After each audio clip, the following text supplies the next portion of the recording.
Hey, welcome back, guys, to Two Guys in Hockey Talk, Season 4.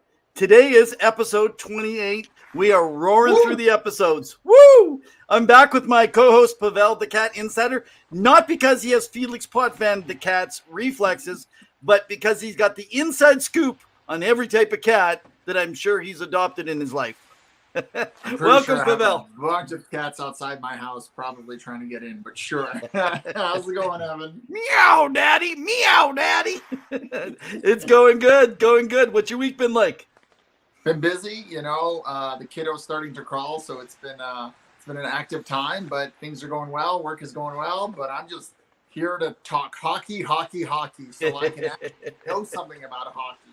So, Evan, grab your beverage. Okay, we got it. You got it. Hey, Ray, you got it, man. You got it, Ray. You're in Jersey, right, buddy? Cheers, Ray. To everyone else that's joining in right now, that you're here, but you're not in the comment section yet. Guys, feel free to comment away. So today's a little bit kind of a different twist. You're right, Ray. We are in the home stretch. So today we want to kind of mix things up, not just NHL. We will talk. We're going to mostly talk about the Arizona Coyotes, a couple little things around the NHL. We're going to talk some BCHL, some NCAA. We're also going to talk about the United States Hockey League, the USHL. But part of that is because of our guest that's coming on, which we'll introduce in just a few moments.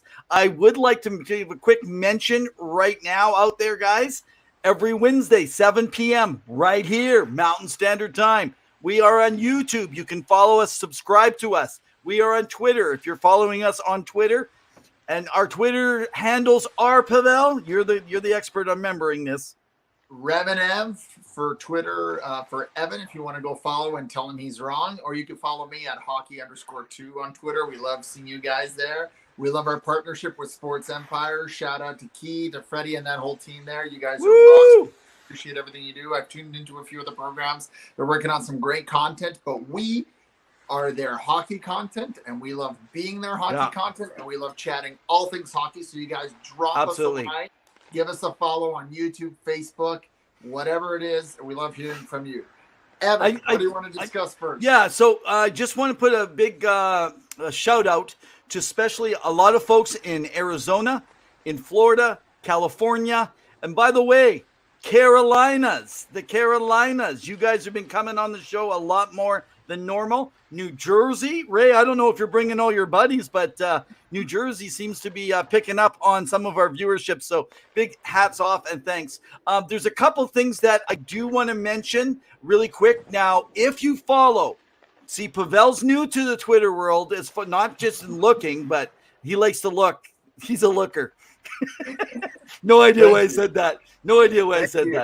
So, Allison, if you're listening, Allison, if you're hearing this, I have no idea why I said that. Okay, but anyway, right now we're trying to get him to his first 100 Twitter followers. So what we're going to do, because if you're listening to this show, we want to bring you on as a guest. So basically, to get him to 100, all the folks that were from 64 all the way to 100 are going to be entered into a draw to come on our podcast with us and talk hockey. And we're going to let you decide some of the conversation. It's going to be a first time we've done something like that. So make sure you go in there and that you follow. Plus, today is the last chance that we're going to mention this.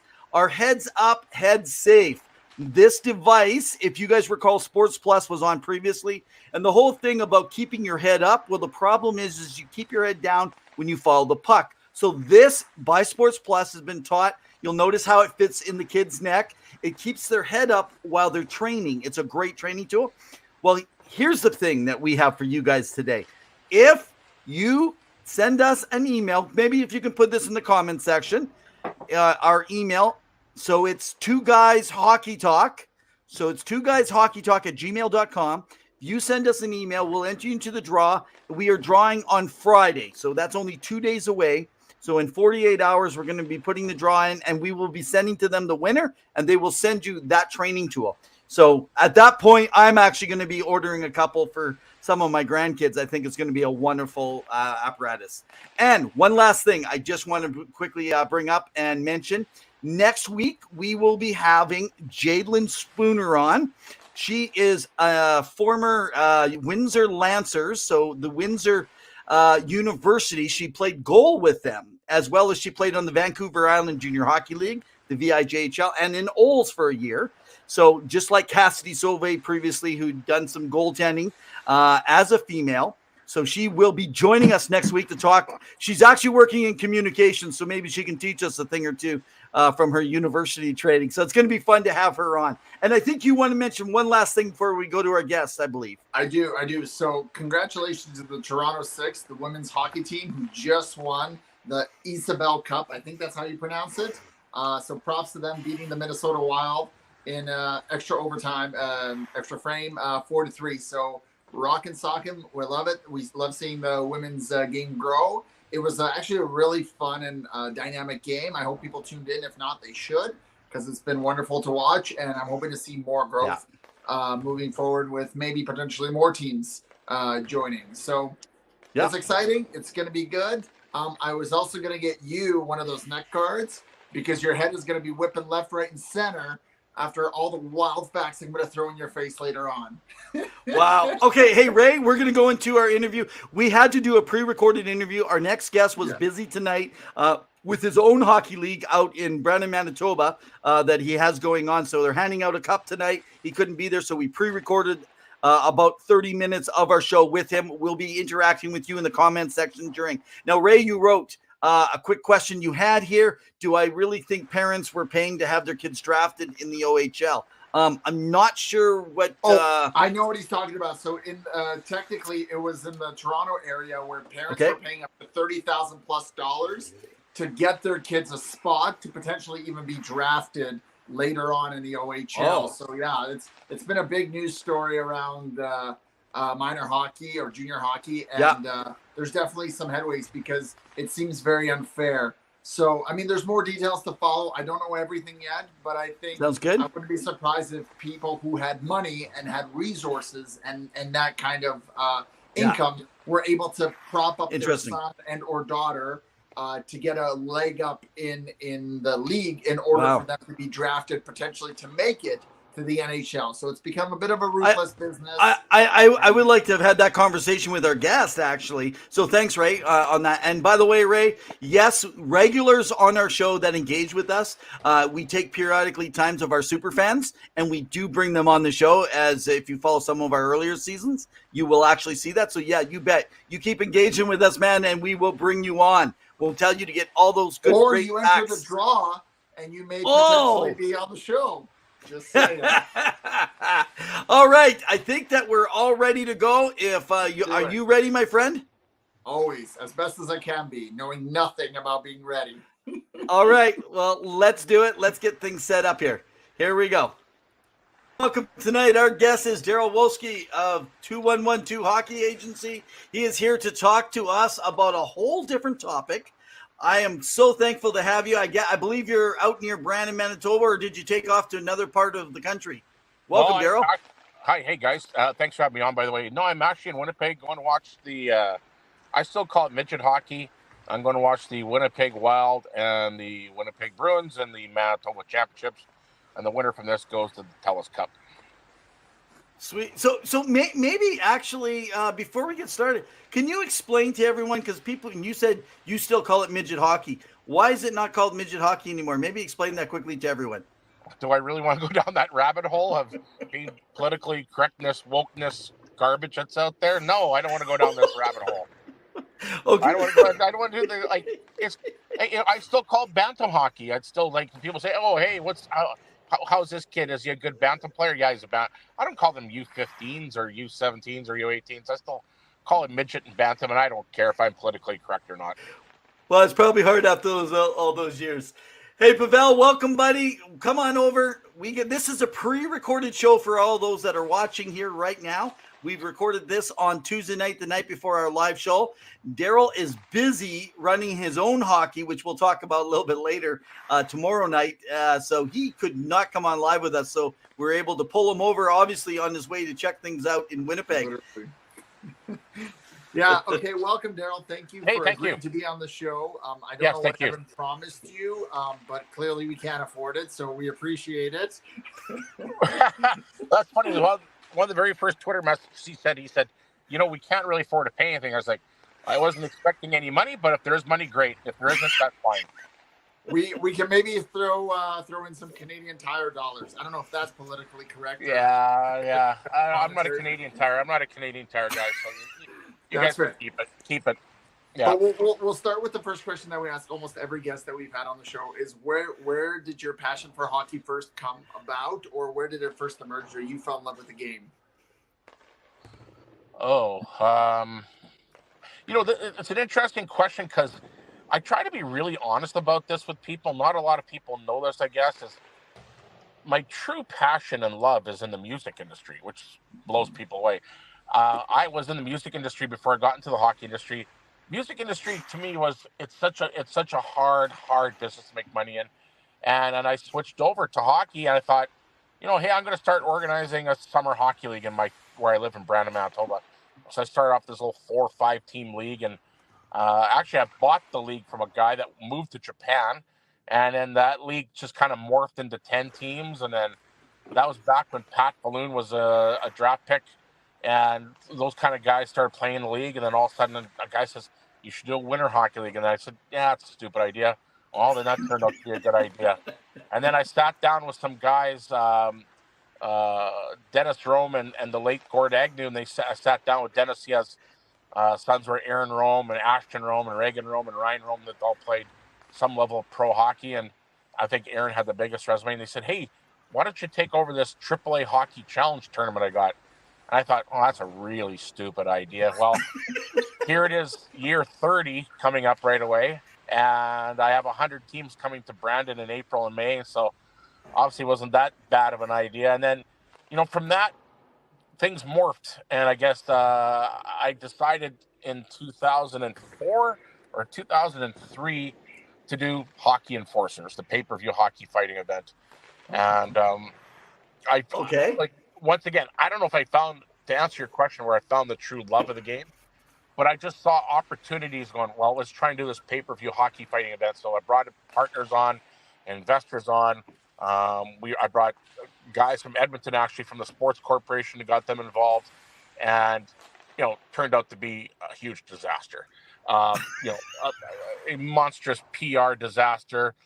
Everybody in Canada hated me. Everybody in the U.S., however, had a different spin on it. They thought the hockey fighting event was actually kind of cool, and that's where it kind of took off for me. And then that's when I met up with Jerry Johansson at the Sports Corporation, and I said, Jerry, I kind of identified a few guys. And at the time, I said, there's this guy named Cody Eakin.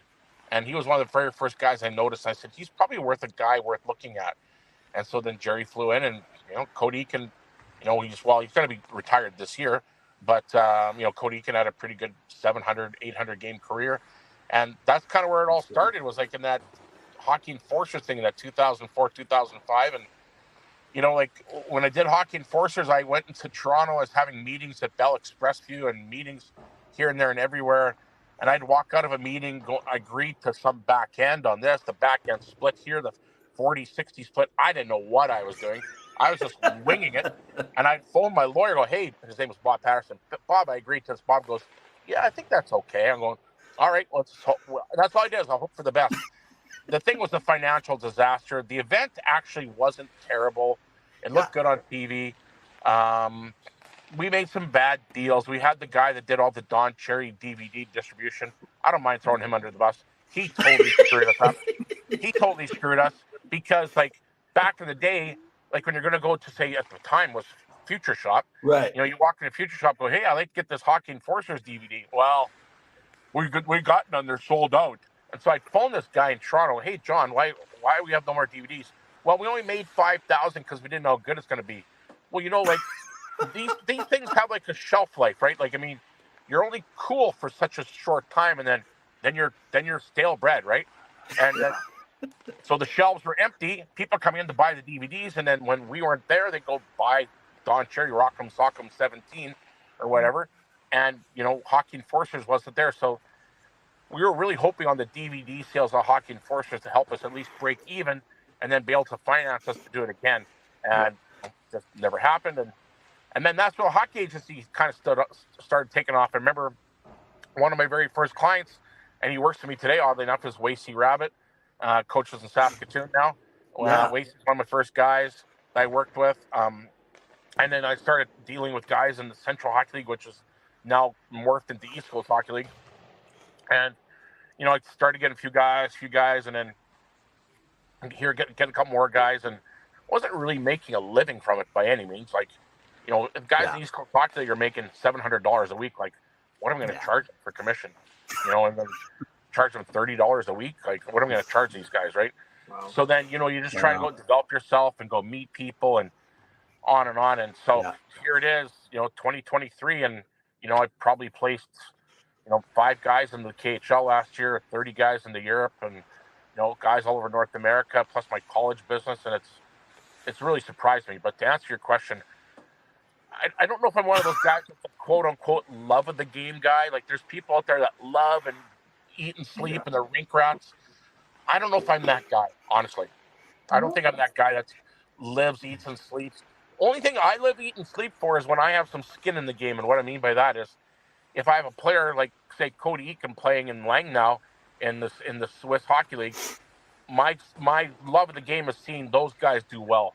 If my players are doing well and they have results, and that means next year when I go to sell them, you know, to get them on a new team, you know, if they have 40 points in 50 games, well, it makes it easy to sell. If they got 10 points in 50 games, well, now I'm, you know, pardon my French, I'm going to be fucked. It's going to be hard to sell these guys, right? Yeah. But that's, for me, the love of the game is seeing the guys I work with do well. You know, like years ago when Scott Glennie and Mike Head and a couple guys had on Texas Stars, they won the Calder Cup, and I loved it. To me, that was, I mean, I was so excited. You know, or when guys get drafted high in USHL draft or the Western Hockey League draft, or to me, that's exciting. Where guys get drafted, period. You know, you know, to me, that's the love of the game for me, is seeing the results of that. But the guy, I'm not one of those, you know, those hockey, you know, analytics nerds and stuff like that. No offense, I know there's Megan Shaika knows what she's doing. Not hard to look at either. But I mean, you know, people like her, like, I'm not that level where I'm analyzing neutral zone puck possession time and plus minuses and stuff. Not my game at all. So I was going to say, so you're kind of an eye guy. Like you go kind of by what you're seeing, you're feeling, like the eye test more so than the analytics. I don't even care about the analytics, honestly. I don't even care. Like, you know, people say that. I know that maybe I'm the old school guy, but I mean, like, you know, like they'll go, well, you know, you go into what a thing called Instat, and you look at, you know, this guy's a 4.8, and this guy's a 4.9, and this guy's a 4.7. Well, meanwhile, the guy could be a rapist and a murderer, but the guys are going to go by the fact of his Instat rankings and his or hockey or his Corsi numbers. I mean, I go by as a person and as the guy's parents. Like, for me, a lot of the business, like, no different than today. I'm going to the Jonathan Taves Arena to watch under 18 players. For me, 90% of my business is not necessarily the player, it's the family. And am I going to be dealing with a bunch of morons? Or am I going to be dealing with some normal people? Right. That's interesting. We had Willie Paylov on a couple months back from out. He follows the Halifax Mooseheads. He's a scout. He does a lot also with Dober prospects and stuff. And one of the things he was saying, it's more what he sees. He was saying the same thing about family. He was saying the same thing about those pieces. But okay, so let me ask you a question. I kind of went through your website, guys. You can check it out.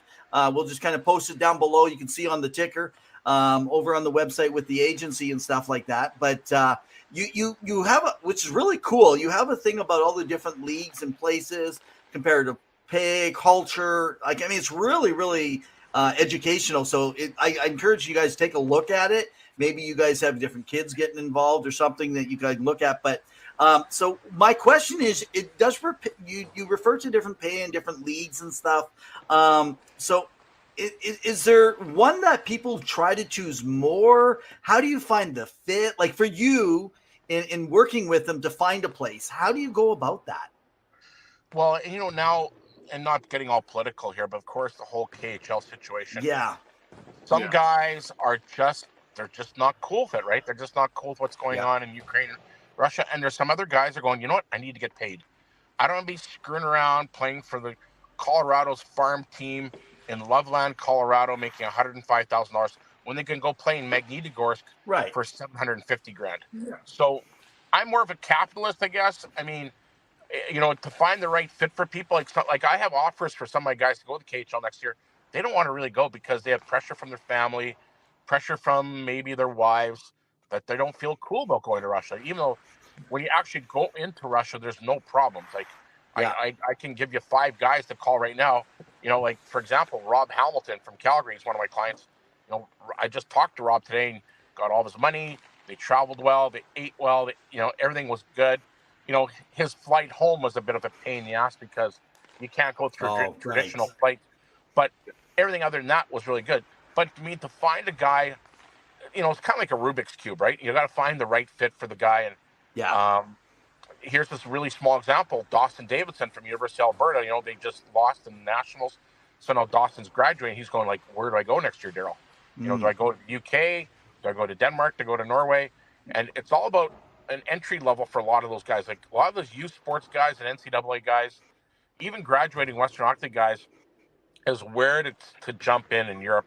And because let's face it, like the one in a zillion guy, you know, like look at a guy like Seth Jarvis. He's you know, there's one guy that's a young player that's done really well, but to you know, majority of guys will not have the same trajectory that a Seth Jarvis will have. You know, like he's exceptional. You know, the Brock Besters and those guys.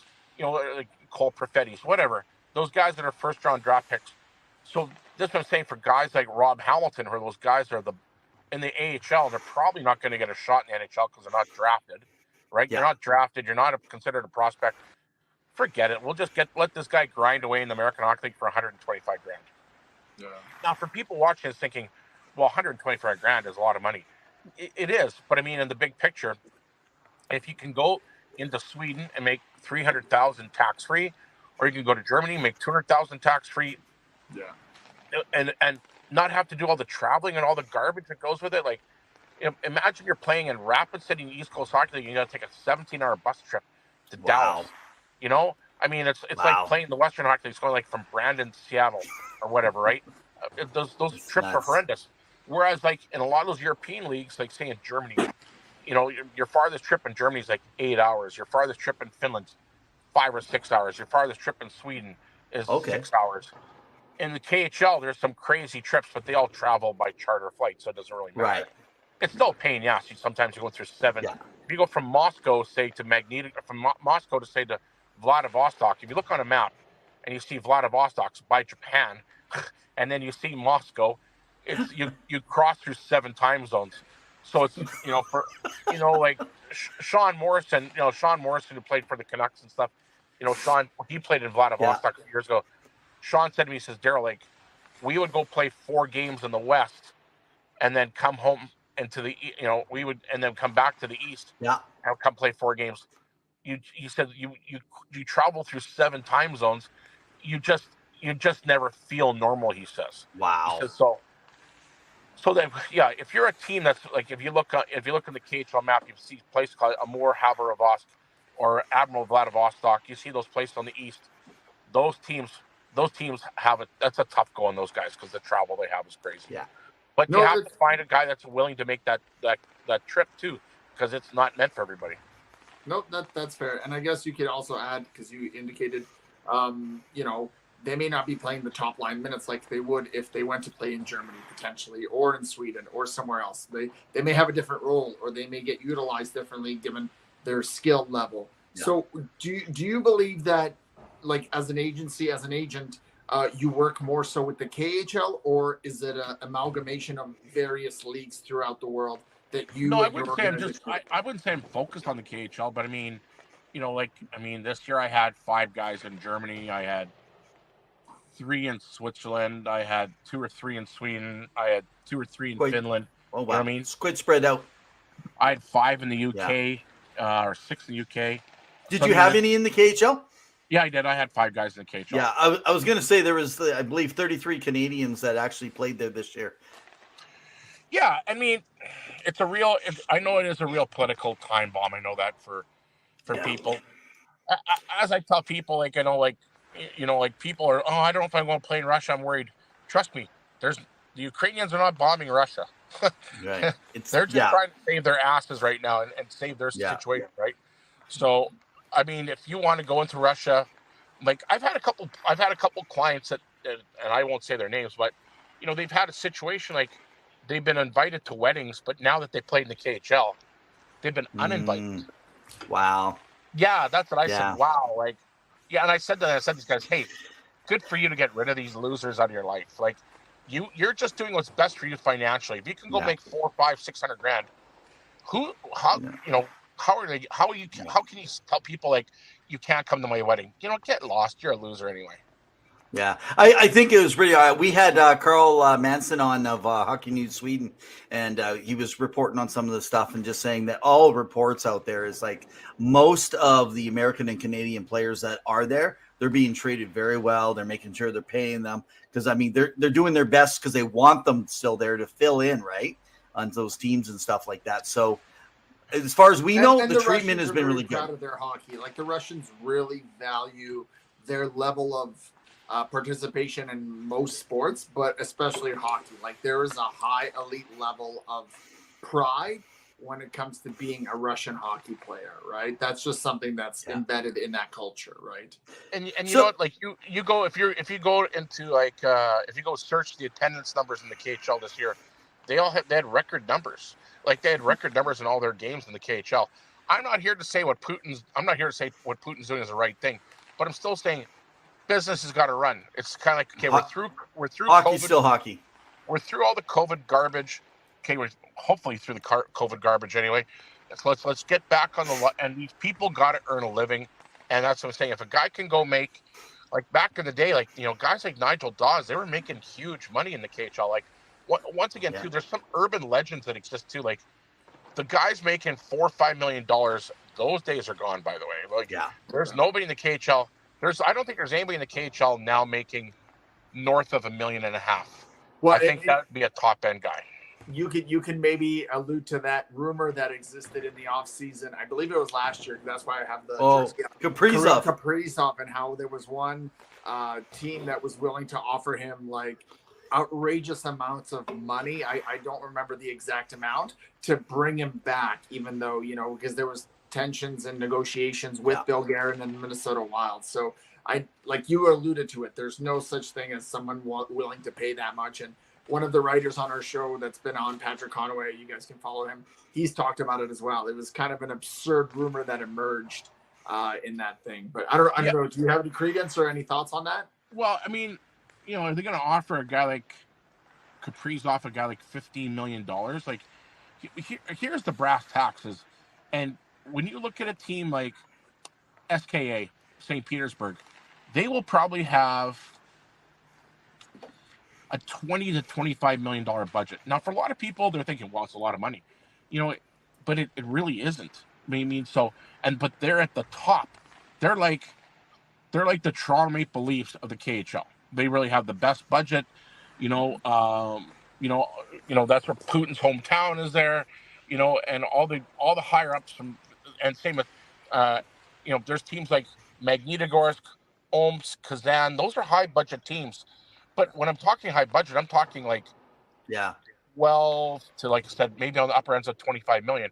But then there's a lot of the teams that are lower end teams like the Sochis and the Admirals and those teams. Like they have maybe, maybe $5 million player budgets. And that's not a lot of money when you think about it. So to pay a guy like Kaprizov $10 or $15 million, I just can't. Unless there's like, Gazprom, which is the big sponsor of the league, maybe Gazprom would hire him as a contractor, and he's like the token guy, right? And he's like the face of the league. He's the face of Gazprom. He's like, he's the Shaquille O'Neal of the league, right? But I mean, that'd be the only way. Yeah, I mean, Minnesota fans can relax. So I guess one of the things I want to follow up on is, so you talked about kind of getting players paid and making sure that they're compensated for the best opportunity that they can, which is very admirable. But I guess if players are struggling on the ice or having some concerns with their game, is there ways that you as an agent get involved? Do you work with psychologists? Do you work with trainers or get those things involved? Is there a partnership there? Well, I do have a guy that I deal with. I have a couple different mental people that I deal with.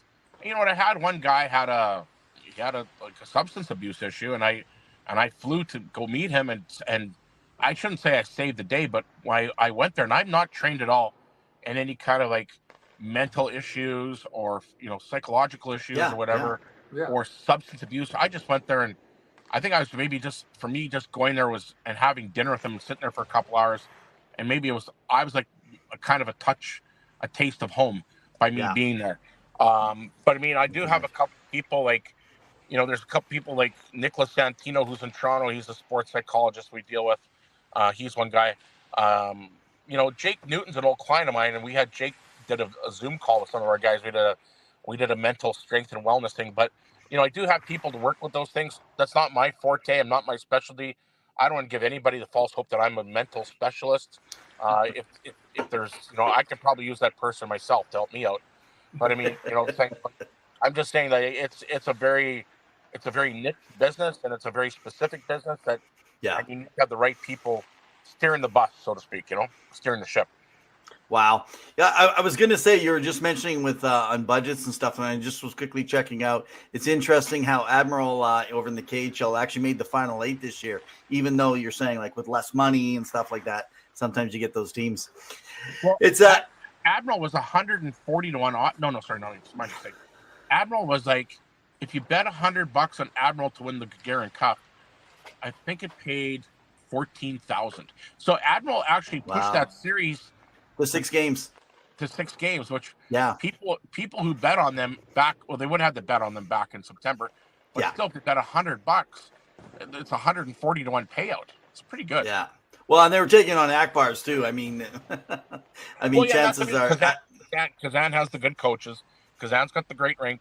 You know what? I've been to Vladivostok. Yeah. It's a great city. It's like I had an amazing hotel looked over the sea. There was the Russian the Russian Navy is there, so I got to see all the Russian Navy destroyers in the distance. It was amazing, and sounds crazy. I had some of the best Mexican food in my life was in Vladivostok. Wow. Maybe that's the place to go. So just for everyone that's joining us right now, if you're just coming in, this is a pre-recorded show from Tuesday night. I know you're listening live on Wednesday night here. So we have our good buddy Darryl here. He is a hockey agent. He runs his own hockey leagues. The guy, well, anything hockey, but it's not that he fell in love with hockey. It's just that he loves to see people do well in hockey. That's what we've learned here tonight. So go back, listen to some of the stuff. I think that's a good way of putting it. Yeah. Every silly idea you just invested in and it got you this far. So well, exactly. It's just like the craziest. And you know what? It sounds like the passion was just doing something that's exciting and fun and that the people would love, right? And you just grabbed a hold of it. So let me ask you a question. So we do have quite a few people up in the northeastern of those that are following us up in northeastern, the northeastern areas of the United States, which is obviously obvious. There's lots of them out there, but we get a lot down in Nevada. We have a whole bunch in California, in Florida. It's funny, some of the places, all the southern states, they're some of our highest numbers actually of our followers down in those areas. So if you guys are joining with us right now, there's also the NCAA that Darryl does a lot of work with. And I was just noticing, so maybe a lot of people that are listening that are in Canada are not as familiar a lot with the NCAA, other than the players that maybe make it to the NHL. But there's a lot of really good players. Maybe just tell us your impression on the NCAA route. Well, it's a great avenue. It really is. And it's really good for guys. And I use Connor Bedard as an example 300 times a day. Unless you're a Connor Bedard, unless you're an exceptional first, second round Western Hockey League OHL Q draft pick, sometimes major junior hockey, and I'm not here to badmouth major junior hockey. I'm not here to badmouth them all. I'm just saying sometimes major junior isn't meant for everybody. And sometimes because there's, when you're a 16-year-old, you're expected to play. As a 17-year-old, you're supposed to be an active member, and you're going into your draft year, then you come back. and you're supposed to be the captain when you're 18 years old. You're going to play in the World Junior team when you're 19. Like, that's how major junior goes. It's pretty scripted. Yeah. Whereas the path to college hockey isn't scripted. And I'm gonna use an example of one guy, and his name is Zach Whitecloud. And so Zach was a guy. Yes. And everything I'm saying about Zach is totally open in that. Like, Zach had a tough time playing AAA midget in Brandon. He had a tough time, and you know, thank Mark Schneider, that's his son, Ken Schneider, who's the coach. Okay. Ken actually allowed Zach to come out after his dad said, you know, let him try out. He went out and tried out, made the team, and then Zach actually ended up playing the Manitoba Junior Hockey League, played for Verdun. You know, I watched him as an 18-year-old in Verdun. There's a 19-year-old. I thought, he'd maybe play NCAA. And then all of a sudden, the NCAA comes knocking when he's 19 years old, going, hey, come to Bemidji State, goes to Bemidji State. After his freshman year, he's got 25 NHL free agent offers. Wow. So he decides to go back to school for a second year. He's got 27. He decides to go to Vegas because Kelly McCrimmon is from Brandon. Kelly McCrimmon went and knocked on his door, so he felt this is a guy I want to go with. You know, he's signed a 6-year contract extension. Like, you know, that's what I'm saying. If Zach, for example, was focused on the Western Hockey League, I would say that he's not in the NHL today. But this is what I'm saying. This is where the NCAA serves a purpose for people that need a couple extra years to physically, mentally mature, and just to have that chance, especially for goalies. You see a lot of goalies, like, you know, like, you see so many goalies now, the free agent goalies, they love seeing these 3rd and 4th year NCAA goalies that are undrafted going, we're going to grab this guy, we're going to give him a 2-year contract, maybe give him a 1-year contract, put him in the American Hockey League, and they're going to give these guys chances. So that's what I'm saying. Like, college serves that path. And, you know, more than anything, too, and we always forget about, you know, as I try to stress to all my clients, is you're a student athlete. You're not an athlete student, you know, like, so the NCAA wants you to still be an active participating member in school. And then, say, for example, you go to Boston University and your scholarship's 4 years at $60,000. Well, it's $250,000 US. So it's like over 300,000 Canadian. So maybe you end up only putting up 10 points in 4 years of playing at Boston. Who gives a shit? Now you have a $300,000 scholarship. You can go wherever the hell you want to go. You know? That's a great point. All right. But go ahead. One thing, the Western Hockey League probably doesn't get enough credit. Not just the Western Hockey League, major junior hockey, is that to give it. People always say, you know, should I go play USHL or NAHL in the States, or should I play major junior? The one good thing about the Western Hockey League and the O and the Q is, even if you play 1 year, 2 years, you're still going to be guaranteed some U Sports money. Whereas you go to the USHL and the NAHL, and you don't get a scholarship, you get nothing. Like, there's no like the USHL, NAHL, they're going to try and provide you the best opportunity to get into an NCAA Division I or Division III team. However, say you don't get into a Division I or Division III, there's your dick in your hand. That's what you got, right? See, and that's interesting. I thought the USHL actually had the same as what we have in the Canadian Hockey League, where they can get for every year played. Wow. Okay, so just because we're running a little extra, why don't we do this? I have one last question I want to finish off with, but Pavel, do you have one more question you want to ask before I finish my last one? No, there's been there's a lot of information. Oh, I know. We're gonna have to have you come back, Darryl, so we can just talk a whole bunch of other stuff. We can talk about James Reimer, and we can talk about Ivan Provorov. Yeah. Oh yeah, I know. I am sick of talking about that stuff, especially on Twitter. I've had it up to here. Okay, so now I almost lost my train of thought here, but no, this is okay. So one of the things that and this is just a question, just in understanding here. So when people and teams, now some NHL teams are weary of taking some players that go the NCAA route because they can become unrestricted free agents if they don't sign by a certain time. Would you be able to explain to people what happens in that process with the NHL teams because there's a 2-year or a 3-year, and not everyone fully understands. Do you? I think it's actually what you're saying is actually the opposite. What I gather from NHL teams is they like it when a guy can go to North Dakota for 4 years and they don't have to put any money into that kid. You know, there's no development money. So meanwhile, if they put a guy, I'm trying to think of a guy that they put in. Say I'm going to say Dawson Barteau. So the Dallas Stars draft him. He's then they're going to develop him in the American Hockey League. They're going to develop him in the coast. Blah blah blah blah. Meanwhile, if a guy goes to the NCAA, well, he's there for 4 years, and they don't have to sign him until he's done. Well, they're like, well, if they say they can sign him after the second or third or first year, but I'm just saying he can go the whole 4 years. The team hasn't invested $1 into him. The college has paid all the development money and development time, and the NHL teams are going, great. Let's see if this guy develops into a good player. Like, and we have time. You know what I mean? Right. I think the NHL teams. I don't want to say that they prefer that. Yeah. But I'm definitely saying there's definitely not a knock on guys going to college in that capacity. So there's situations though where, like, for example, Justin Schultz years ago, right? Yes. That if you don't sign him by a deadline, and I thought they had the 3-year time to be able to actually ink him, he can stay. So why did Justin Schultz at the end of 3 years become a free agent, unrestricted, and did not sign with the Ducks by a timeline? You know what? I remember that one. I vaguely remember that situation. I remember he was a hot topic.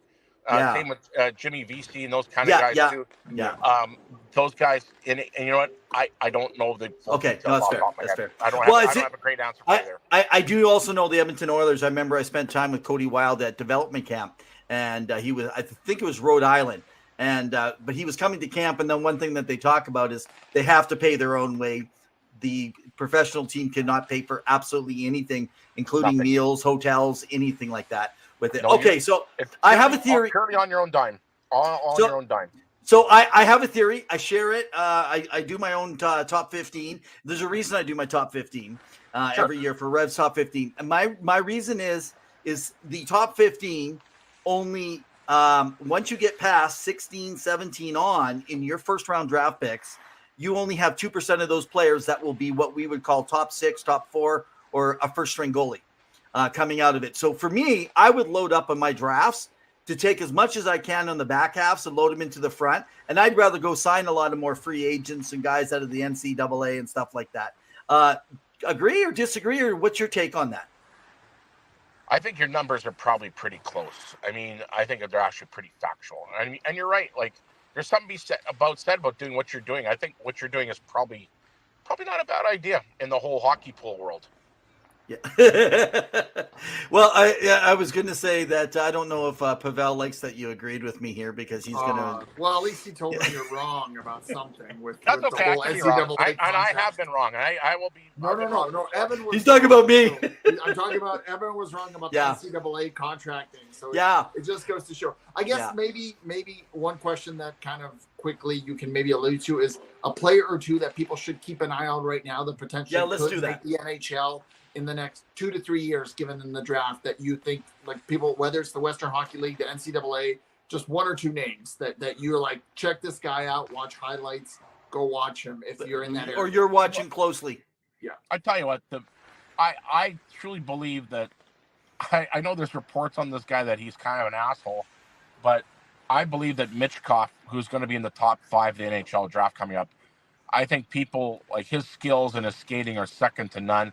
He is an asshole off the ice. This is coming firsthand from players that played with him this year. But anyways, he played in Sochi in the KHL. But Michkov will be a guy that is going to be. I don't know if he's going to be a Kaprizov level guy, but Michkov is a guy that people are going to go, okay, I remember that guy's name. Yeah, and he's going to be a guy that should be a bona fide superstar. When you look at players like Russian players like Kucherov, they're a little prickly, so you can definitely see maybe, I don't know if that's a personality trait but yeah, this kid's a whole new level of asshole, though. By the way. Okay. Yeah. Interesting. Which will be interesting. And we don't have time to get into this, best on best, because to me, without Russia being in it, you don't do a best on best tournament in hockey when you talk about in the world. And the whole Michkov, I know we've been talking with different people on our show. If you guys are watching right now, obviously you can comment, but you can't ask Darryl any questions, unfortunately. We'll put him on another night. But yeah, we just talk about, the fact that Michkov's going to have a couple of years. We don't know what's happening with the war and stuff like that. But definitely he's going to drop because of it. However, I could easily see a team not minding, those 2-3 years more of maturity playing in the KHL and then coming over, especially for that can He's wait, gonna right? he's gonna need about 20 years of maturity to help him out. But Yeah, he'll yeah. come here. He'll come to an NHL camp with the Vancouver Canucks or Columbus or whoever's going to draft him, and he's going to get a rude awakening because he no longer will have his dad in his corner. It's kind of like the Serena Williams and the Williams sisters with their dad. And the dad's a very influential person in his career. Yeah. It's like the Bonnie and Carl Lindros with Eric Lindros. It's scenario. Kind of a lot of similarities. Too many people involved. Yeah, no, it's well, it was been as in the famous words of Ed Whalen, it's been a ring-a-ding-dong dandy, man. We appreciate it, Darryl. Hopefully we can have you on another time. All right, man, that was some interesting stuff, eh? Do we have sound? I don't have sound. Yeah. Oh, you don't got sound? Oh, I don't have sound, Evan. Oh, we're working. Oh, we're you're working. losing me. I don't know what's up with my buddy here, but hey, guys, so I want to bring something interesting to you. So he's just going to take off for a moment while we're coming in. So that was a pre-recorded piece that we have. We only have about 10 minutes here before we call it a wrap for today, guys. But that was a great conversation with Darryl Wolski, hockey agent for 2112 Hockey Agency. Also runs out in Manitoba, his own hockey league. He also did Hockey Brawlers. I forget what was the name that he shared on. So if you didn't get a chance to catch it earlier, come on back and be sure to take a listen. Yeah, man, interesting stuff out there that he was sharing about. So, okay, something that I found actually quite interesting that Darryl was talking about. Welcome back, Pavel. Something interesting that I found, Darryl. So I actually looked up because I was talking about the NCAA, why some NHL teams are weary. So this is how it works. I did a little bit more research into this last night. So what happens is a player has up to 4 years. Now, when they decide to leave college or university per se, they only have 30 days to sign that player leaving college. Otherwise, they lose that player and then become an unrestricted free agent. So that's the risk. So if they say 2 years and decide to withdraw, they only have 30 days to sign that player. So a player could purposely decide to leave and not go to that team. Those are some of the reasons why you had teams like Calgary and Carolina with Adam Fox moving on. So they can essentially dictate where they want to go. And that's where Justin Schultz kind of came in. So, and then there's, Darryl alluded to it, there's personalities involved. There's things outside of the game that whether it's fit, family, leadership, whatever it may be, that the fit just may not always be the best. And so that's why some players move on or choose something different. But that's a short window. So that's a big decision to make in 30 days. We think 30 days it's a month, it's a lot, it's 2 paychecks. Yeah, but you know if you're going to sign with that team or not, right? Let's face it. And there's a lot of conversation. It's just that there's no money coming in from that team. So I don't know. Well, that's another conversation. We don't have a lot of time. We got about 4 minutes. I just want to finish off something here that I spent some time looking into. So the BCHL, so about a month and a half ago, if you guys recall, we had the former vice president of the Vancouver Canucks, Glenn Ringdale, on, and he was also the former president of the BHL Chilliwack Chiefs. And we had that discussion. Now, the BHL, just so you know, actually have the single season record for signing the most NCAA Division I committed players. They've had as many as up to 174 athletes that are in scholarships to go play college hockey. So they do earn a scholarship in the BCHL, which is a part of the Canadian Junior Hockey League. Okay, now what has happened is the BCHL has left the Canada's Canadian Junior Hockey League, and they left a couple years ago. So what's happened is that's dropped them from contention for the Centennial Cup, if you're not sure what those are. And the reasons is that basically what they're saying, there was a document that they sent out years ago promoting greater promotion from Hockey Canada for the Junior A, which is the BCHL, and the NCAA route, which he talked about being a great alternative to, say, Major Junior, which is WHL in the Canadian Hockey League, Quebec Major Junior, and Ontario. But here's the thing. They're also looking for restrictions against 16 and 17-year-olds playing Junior A outside of their home provinces, lifting that. because you're limited in the that league, but you're not limited in the WHL. And Hockey Canada would not agree to this. They didn't even get calls back on this. And so they took issue and they moved out of junior A hockey because they were no longer just going to be a feeder system for major junior. And now they basically are able to recruit players coast to coast. And here's interesting. Now, let me give you a couple stats and then we'll move on. About 5% of the junior A players, like the British Columbia hockey. So the BCHL alone is promoting about 5% that will move on to play in the NHL for 400 or more games. Wow. Now, in the United States Hockey League, that's tier 1. Now, about 2% of those athletes get scouted and signed to NHL programs. Not as many are actually going through the same, which is interesting from some of the stuff he said in the USHL. But here's a good thing. The United States Hockey League, actually 98% of those are recruited by NCAA Division I programs. Okay. That's amazing. Wow. That's a big number, yeah. Yeah. Okay, there's no one clear-cut path. Like, unless you are a generational talent, like Darryl mentioned, like the Connor McDavids, the Bedards coming up, the John Tavares, things of that nature. Being a talent of, that you're exceptional status and you're going to move on. There, you have to find your way with the leadership team around you, with people in your life who you believe are going to help you get to that. And even if you don't get to the NHL, you still have an opportunity to play at some high level somewhere, because you never know. You always hear about these later draft picks that come in. So fascinating. So one last thing on the BCHL. So the Penticton Vs. So a lot of players, I'm not going to get into it. We don't have time. They just ran off a winning season of 50 wins, 3 losses, and 1 overtime loss. It was a 208 goal differential. Basically, they won all their games approximately 6-2. Now that roster has former NHL standouts and the sons of Scott Niedermayer, that's Josh, the son of Joe Neuendijk, which is Jackson, the son of Mike Richter, which is named Beanie, as well as Jason Arnett's nephew is on that team.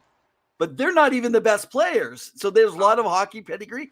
There's 2 guys, one guy named Bradley Nadeau and the other one, Josh Nadeau. They were 1-2 in scoring. So they get 54 games and 113 points. Bradley's going to be basically an early second round or a late first round pick. So look for a Penticton V. And Josh Nadeau, which is his brother, he's a right wing, not a center.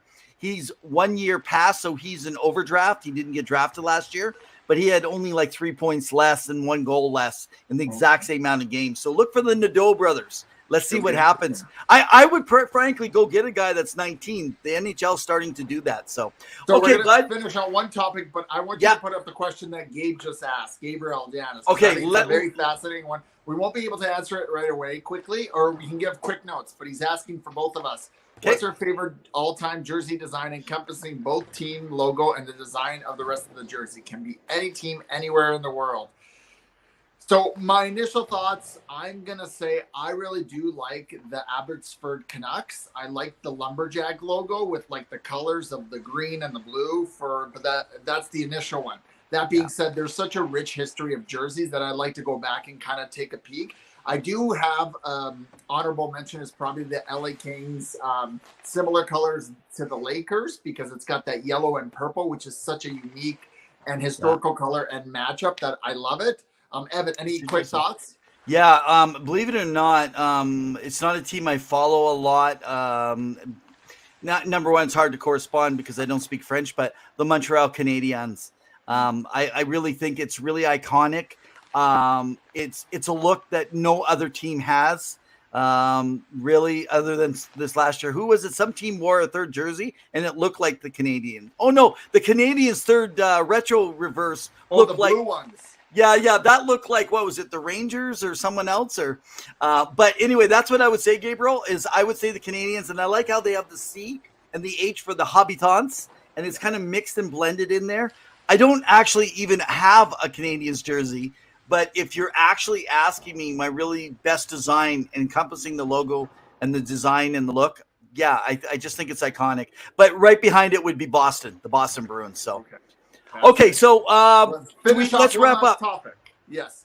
Right So behind the me. Arizona Coyotes. So there's been some noise around that. And as of yesterday, there was a lawsuit by the city of Phoenix suing Tempe. So one city suing another city for the fact of this new development area, this $2.1 billion development area that they're trying to increase, where specifically about the apartment buildings being so high that they would impede the regulations through the FFA, so the Flight Association, for flights coming into the Sky Harbor Airport in Phoenix. Now, there are already buildings there, but this is just another essentially nail on the coffin and Ray's got a light. Bed's pet project just can't catch a break. And this is just ongoing issues with it. Now, will this have legs or no? I don't know. Maybe this is just about some money that somebody's upset about not getting.